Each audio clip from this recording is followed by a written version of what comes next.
একটা একটা কথা বলো। ছিল, মানে আপনার সম্পর্কে বলবো। হ্যাঁ, বলো। আপনি স্যার কোন ক্যাডার হতে চান? কি হইতে চাই সেটা না, কি হই সেটা দেখবা তোমরা পরবর্তীতে। কি হইতে স্যার চাই মানে certain things should be secret, certain things work. শোনো, plan, dedication, relationship, love life and your asset should always be secret, should always be secret, and your next right move sir. should always be secret. Your next right move sir. also be secret.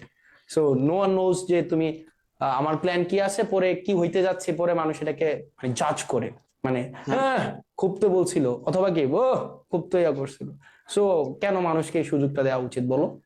Sir দেওয়া জি উচিত। Sir, আমিও বলি না sir কাউকে। আমাকে আজকে একটা বড় ভাই বলতেছিল যে তুমি কি হতে চাও। আহ, আমি কি হব সেটা হচ্ছে আমার বিষয়, আমি বলবো না আমার স্বপ্নের কথা। হ্যাঁ, কি হতে চাই? আমি মানুষ হতে চাই, এমন একজন মানুষ যেন, তুমি যদি কোনো মেয়েকে প্রশ্ন করো যে, বা তুমি যদি কোনো মাকে প্রশ্ন করো যে আপনি আপনার সন্তানকে কেমন হিসেবে দেখতে চান, সে যেন বলে যে তার সন্তানকে সে আমার মতো বানাইতে চায়। এমন একজন মানুষ হওয়া উচিত।